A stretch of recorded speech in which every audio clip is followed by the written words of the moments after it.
안녕하세요. 미친 신우의 헛소리 때문에 하마터면 이혼 엿딱지를 달 뻔한 30대 여성입니다. 어디 가서 하소연을 하자니 제 얼굴에 침 뱉기 같아서 차마 입이 안 떨어지고, 그렇다고 그냥 넘어가자니 성질이 뻗쳐서 하루하루가 지옥 같은 게 정말 미치겠더라고요. 그래서 이렇게 익명의 힘을 빌려 제 이야기를 하러 왔어요. 남편하고는 지인의 소개로 처음 만났습니다. 당시 저는 동네에서 작은 옷가게를 운영하고 있었고, 남편은 회사를 다니는 평범한 직장인이었죠. 지인 말로는 저희 둘이 성격도 조용조용하고 뭔가 서로 풍기는 분위기가 닮아있다며 꼭 만나게 해주고 싶었다고 했어요. 그리고 지인의 말대로 남편과 저는 닮은 구석이 많았습니다. 여러 사람과 만나 왁자지껄한 분위기에서 서로 어울리기보다는 한두 명의 친한 사람들과 속 깊은 이야기를 나누기 좋아하고, 동물이라면 사족을 못 쓰는 것도 비슷했죠. 하지만 무엇보다도 취향이라고 해야 할지 입맛이라던가 좋아하는 영화 장르라던가 그런 게 비슷하니 참 좋더라고요. 그래서 2년이란 시간 동안 서로 불만 없이, 크고 작은 다툼 없이 연애할 수 있었던 것 같아요. 남편이나 저나 처음부터 결혼을 생각하고 만나기 시작한 것은 아니었지만, 저 32 남편은 36이다 보니 언젠가부터 자연스레 결혼 이야기가 나오기 시작했어요. 사실 남편은 어땠는진 몰라도 저는 결혼에 대해 막연한 두려움이 있었는데, 남편과 만나면서 제 마음의 벽이 허물어졌다고 해야 할지, 만약 결혼을 한다면 이 사람이랑 해야겠다는 생각을 종종 했었답니다. 그래서 화창한 어느 봄날, 남편이 공원에서 저에게 조금은 어설프지만 진심을 담아 프로포즈를 해왔을 때, 저는 기쁜 마음으로 그 프로포즈를 받아들였네요. 그리고 그때부터는 솔직히 모든 게 일사천리로 진행이 될 줄로만 알았죠. 하지만 인생이란 게 원래 뜻대로 되는 게 아니라더니, 막상 결혼 준비를 시작하면서 하나둘씩 따져보니까 남편 한 사람만 놓고 보면 그래도 크게 마음에 걸리는 건 없었는데, 시댁의 상황이 영 탐탁지가 않더라고요. 일단 남편의 가족관계만 두고 보자면, 아버님은 남편이 어렸을 때 일찍이 돌아가셨고, 이후로 어머님과 누나 그렇게 세 식구가 서로 의지하며 살았다고 들었어요. 특히 남편하고 신우는 8살이나 차이가 나다 보니 어머님만큼이나 신우도 고생을 많이 했다대요. 그래서 남편은 말끝마다 우리 불쌍한 누나, 우리 누나가 고생을 많이 했지, 우리 누나 같은 사람이 없어, 뭐 이런 말을 자주 하더라고요. 그런데 솔직히 이게 그렇게 듣기 좋지는 않았습니다. 물론 남매 간의 우애가 좋은 건 응당 본받아야 할 일이고 칭찬받아 마땅한 일이지만, 고부 사이만큼이나 어려운 게 신우와 올케 사이라잖아요. 그러니 제 입장에선 만약에 신우랑 나랑 부딪히는 일이 생기면 남편이 과연 내 편만을 들어줄 수 있을까 하는 좀 유치한 걱정이 자꾸 되는 거예요. 만약 남편이 공평하게 한답시고 중재를 하려 든다거나 신우 앞에선 신우 편 들고 제 앞에선 제 편을 드는 식으로 처세를 한다면 그 또한 정말 짜증날 것 같았으니까요. 아무튼 남편이 어찌나 신우에게 애틋한지 부담스러웠던 게 사실입니다. 하지만 그래도 결국 남편과 결혼을 하기로 한 결정을 번복하진 않았어요. 당시 신우는 어머님과 대전에 살고 있었고, 계속해서 그렇게 모시고 살 거라고 했기에 저희 부부와 그렇게 자주 만날 일이 있을 것 같진 않았거든요. 그래서 솔직히 살면서 신우랑 마주치면 몇 번이나 마주치겠나 싶어 더는 신경 쓰지 않기로 했던 거죠. 그런데 결혼식을 올리고 반년도 지나지 않아 또다시 생각지도 못한 상황을 마주하게 되었습니다. 남편이 지방으로 가게 되었거든요. 당시 남편이 다니던 회사는 작은 건설 회사였는데, 제가 회사 사정까지는 자세히 모르지만 전국 각지에서 일을 받아 한다고 들었어요. 그런데 이번에 남편이 맡게 된 공사는 누군가는 해당 지역의 관리감독역으로 가 있어야 하는 상황이었고, 회사에선 그 자리에 저희 남편이 가길 원한다대요. 처음에 그 이야기를 듣곤 정말 눈앞이 깜깜했습니다. 머리가 멍해졌다고 해야 할지. 왜냐하면 남편이 발령받은 지역이 저희 사는 곳에서 차로 왕복 6시간은 좋게 걸리는 곳이었으니까요. 그 거리를 차마 남편더러 매일같이 오가라고 할 순 없고, 이걸 어쩌지 싶대요? 그리고 아니나 다를까 남편은 당연히 그쪽 지역에 집을 얻어야 하지 않겠냐면서 저더러 한 달 안에 가게 정리해 그러대요. 그런데 솔직히 남편과 떨어져 지내는 건 싫었지만 동시에 현실적인 고민을 안 할 수가 없었습니다. 저희 남편, 어디 가서 말하기 부끄럽지만 한 달에 270 정도 벌어요. 외벌이로 가정을 꾸려나가기엔 턱없이 부족한 돈이죠. 하지만 다행히 제가 동네에서 하는 옷장사이긴 해도 단골이 꽤 많아요. 그래서 저도 얼마나 많이는 아니지만 남편만큼은 벌어오고 있었거든요. 그러니 무턱대고 남편과 떨어져 있기 싫다는 이유로 제가 하던 일까지 접어가며 따라가는 건 아니다 싶대요. 까놓고 말해서 남편 따라 연고도 없는 그 지역에서 하루 종일 무슨 집 지키는 강아지 마냥 남편만 기다리며 살기도 싫었고요. 그리고 비록 지금 사는 집이 오래된 구축 아파트긴 했어도 엄연히 저희 명의였던 데다가 처음에 이사 들어올 때 신혼집 분위기 낸다고 리모델링도 싹 다 해서 들어왔어요. 그런데 이 집을 남한테 세를 주고 저희는 저희대로 지방에 내려가서 세를 얻어 산다. 솔직히 생각만 해도 짜증도 나고 속도 상하고 정말 내키지 않았죠. 그래서 며칠의 고민 끝에 남편에게 같이 가는 건 아닌 것 같다고 했어요. 나도 서운하고 섭섭하지만 당분간 주말 부부로 지내자고요. 그리고 다행이라고 해야 할지 남편의 반응은 비교적 덤덤했습니다. 그리고 아닌 게 아니라 얘기를 나눠보니 남편도 저랑 비슷한 생각을 했더라고요. 그러면서 남편이 자기가 능력이 부족해서 이런 일이 생긴 것 같다고 미안하다는데 솔직히 철없는 생각이지만 남편이 상사한테 말이라도 한번 해보면 안 되나 싶대요. 막말로 남편 회사 사람들이래봤자 많지도 않고 저희 결혼한 지 얼마 안 된 거 다 알 텐데 이런 시기에 지방 발령을 꼭 내야 하는 건지 한번 따져보라고 하고 싶었죠. 하지만 저희 남편 솔직히 그런 주변머리가 없어요. 그러니 위에서도 저희 남편을 꼭 집어 발령을 낸 걸지도요. 아무튼 저희는 이렇게 된 상황과 결정을 양가에 알렸습니다. 그리고 친정부모님은 하나뿐인 딸이 시집간 지 얼마 되지도 않아 대부분의 시간을 독수공방하게 생겼다며 몹시 속상해하셨어요. 하지만 시댁의 반응은 좀 달랐습니다. 며느리가 혼자 있게 된 것보다 남편이 마누라 없이 혼자 어떻게 생활을 하냐며 속상해하셨거든요. 아무리 팔은 안으로 굽는다지만 저랑 만나기 전에 혼자 내리 10년을 자취를 했던 남편인데 갑자기 저랑 결혼을 하고 나서는 제 도움이 필요하다고 생각하시는 게 좀 황당하대요. 하지만 황당한 이야기는 이게 다가 아니었습니다. 본격적으로 남편이 지방으로 내려갈 준비를 시작하고 얼마 지나지 않았을 때였어요. 어디서부터 이야기를 해야 하나 싶은데 신우에게는 아들이 하나 있습니다. 나이도 21살로 성인이에요. 왜냐면 신우가 시집을 꽤 일찍 갔어요. 아버님 돌아가시고 어머님이랑 고생하던 시기에 시매부가 신우한테 참 잘해줬었다나 봐요. 그래서 일찍이 결혼하고 시조카 낳고 그랬는데 시매부가 시조카 중학생 되던 해인가 여자가 생겼다며 이혼하자고 들더랍니다. 얼마나 그 여자한테 홀렸는지 자식이고 재산이고 다 필요 없다면서 도장만 찍어달라고 빌더라나요? 그래서 남편이 시매부를 쫓아가서 아주 두들겨 패놨었다는데 아무튼 그렇게 신우가 이혼하고 이후로 시조카를 혼자 키웠는데 문제는 어찌나 오냐오냐 키웠는지 한마디로 개념이 없어요. 하지만 무엇보다도 제가 시조카를 이토록 싫어하게 된 건 한 가지 찜찜한 일이 있었기 때문이에요. 결혼식 당일 원래는 남편 친구 둘이서 남편 쪽 축의금을 받아주기로 했었는데 시조카가 갑자기 그런 건 원래 가족 1명 친구 1명이 같이 해야 되는 거 아니냐며 딴지를 걸대요. 말이야 돌려 했지만 한마디로 남편 친구들을 어떻게 믿냐는 얘기였죠.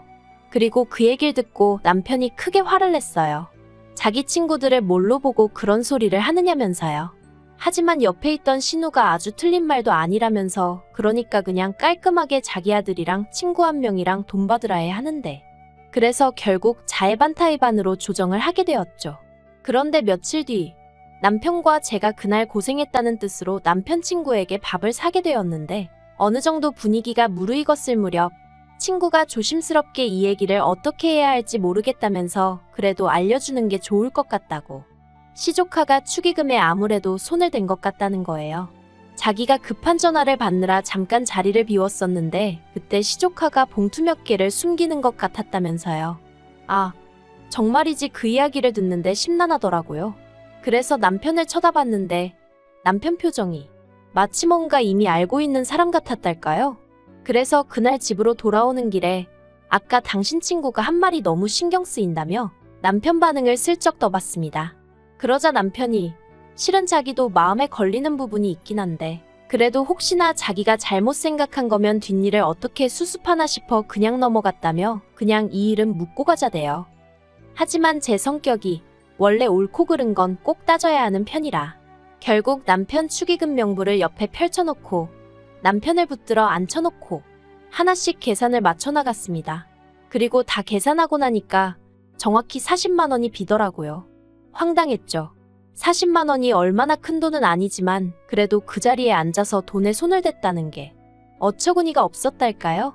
그런데 남편이 이 일은 신우한테도 시조카한테도 말하지 않았으면 좋겠다대요. 일 크게 만들어서 서로 좋을 게 뭐가 있냐고.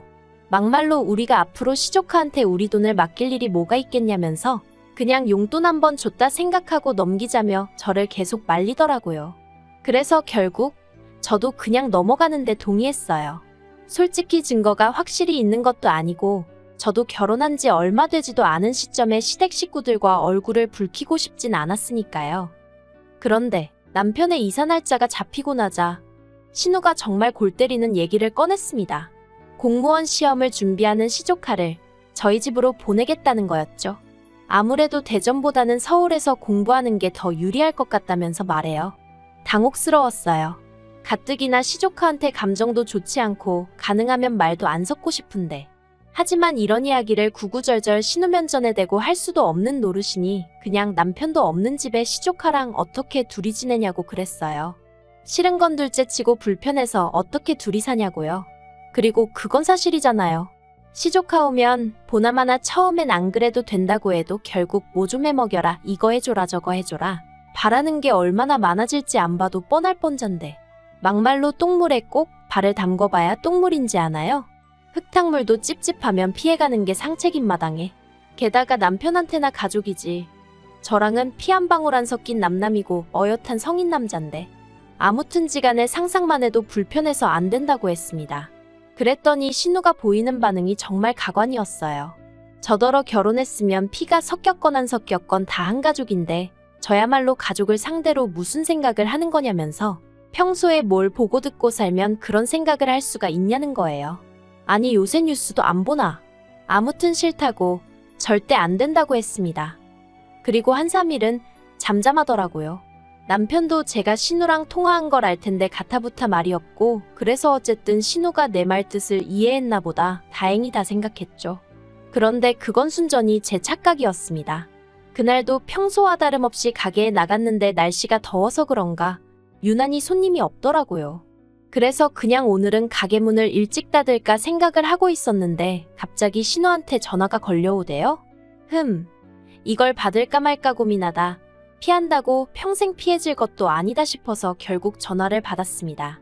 그러자 신우는 왜 이렇게 전화를 늦게 받냐며 신경질을 내더니 이내 날카로운 목소리로 자기가 곰곰이 생각을 해봤는데 이건 제 의사를 물어볼 문제가 아니라면서 무조건 시조카를 올려보낼 거니 그런 줄 알랍니다. 그리곤 한다는 소리가 막말로 저희 남편이 지방으로 내려가고 나면 제가 저희 집에 누구를 불러드릴지 어떻게 하냐면서 저를 지켜보기 위해서라도 시조카를 보내놔야겠대요. 그러면 저는 시조카가 딴짓 안 하고 공부 열심히 하나 봐주고 그리고는 제가 좋든 싫든 자기가 그렇게 해야 마음이 편할 것 같아서 그런 거니 더는 이러쿵저러쿵 따지고 들지 말랍니다. 그래서 제가 웃기지도 않는 소리 좀 하지 마시라고 진짜 그렇게 하시면 저도 가만히 안 있을 거라고 소리를 질렀죠. 그런데 남편이 지방으로 내려가고 이틀 뒤 기어이 신우가 일을 벌였습니다. 사과상자 2박스랑 시조카를 데리고 저희 집에 왔으니까요. 어이가 없어서 제가 지금 이게 뭐 하는 짓이냐고 했어요. 그랬더니 자기가 분명히 얘기하지 않았냐면서 오히려 절 이상한 사람처럼 보는 겁니다. 그리고는 정말 무대뽀처럼 시조카를 앞세워 저희 집으로 들어가는데 도저히 저 혼자 힘으론 안 되겠다 싶어서 경찰을 불렀네요. 신우는 제가 경찰을 부른지도 모르고 작은 방에 시조카랑 같이 짐을 풀고 있었습니다. 하지만 그러고 10분도 되지 않아 경찰 2명이 왔고 저는 저 사람들이 지금 내 집에 무단으로 들어왔다고 설명을 했죠. 그런데 신우는 사태 파악이 안 된 건지 오히려 자기가 그 경찰들한테 하소연을 하기 시작하대요. 자기가 손이 신우인데 남동생이 지방에 내려가서 아무래도 올케가 걱정되고 염려되어 자기 아들을 데리고 온 건데 아무래도 제가 이렇게까지 싫어하는 걸 보니 분명히 뭔가 제가 구린 데가 있는 것 같다나요. 그리곤 요새 젊은 여자들이 행실이 어떻고 저떻고 그러자 경찰들이 어이없고 난감한 표정으로 절 보며 어떻게 하고 싶냐는 거예요. 그래서 일단 내보내달라고 그리고 주거침입 및 명예훼손으로 신고하겠다고 했어요. 그러자 그제서야 시조카 얼굴이 점점 허옇게 질려가더니 지 엄마 그러니까 신우한테 그만하라고 그냥 가자고 하대요. 이러다 제가 자기 고소하고 합의 안 해주고 그러면 공무원 시험 응시 못한다면서요. 사실 전 그런 줄은 몰랐고 그냥 신우한테 화가 나서 한 소리였는데 시조카의 다급한 표정을 보니까 오히려 제가 좀 당황스러웠네요. 아무튼 경찰들도 옆에서 그건 용케 잘 알고 계시네요. 그런데 이런 짓을 하시면 어떡합니까? 하고 어이없어 하더라고요. 그래서 되게 허무하게 신우랑 시조카랑 저희 집 밖으로 끌려나가다시피 나갔어요. 사과 상자는 경찰들이 옮겨줬고요. 그리고 분해서 어쩔 줄 몰라 하는 신우한테 아들 앞길에 소금 뿌릴 거 아니면 행동하기 전에 생각 좀 하라고 한마디 했습니다. 차마 이러니 심해부가 질려서 바람이 난 거 아니냐는 소리는 목구멍 끝까지 올라왔지만 그래도 시조카도 있는 데서 할 소리는 아닌 것 같아 꾹 참았네요. 그리고 그날 밤 남편한테 전화해서 정말 불같이 화를 냈어요. 당신 누나 경우가 없어도 너무 없는 거 아니냐고. 아무리 그래도 그렇지 날 뭘로 보고 감시를 하니마니 하더니 기어이 올라올 수가 있냐 했죠. 그러자 남편이 꼴에 팔은 안으로 굽는다고 자기 누나가 매형이 바람펴서 마음고생을 좀 하지 않았냐. 그래서 좀 오버를 한 것 같다며 한 번만 이해를 해달라나요? 그리고는 자기는 제가 파트로 매주를 쓴다고 해도 믿는다면서 신우 말은 너무 마음에 담아두지 말라는데 남편이야 저를 달래려고 한 소리였겠지만 그래도 마음 한편으론 지 누나라고 욕은 안 하네 싶어서 좀 얄밉긴 하대요. 그래도 이 정도면 신우도 어느 정도 상황 파악이 되었겠죠? 저를 만만히 보면 안 된다는 것도 알았을 거예요. 그쵸? 앞으로도 할 말이 있으면 참지 말고 해가면서 살아야겠어요. 제가 남편이랑 결혼을 해서 신우보다 아랫사람인 건 맞지만 그게 신우한테 찍소리도 하면 안 된다는 뜻은 아니니까요.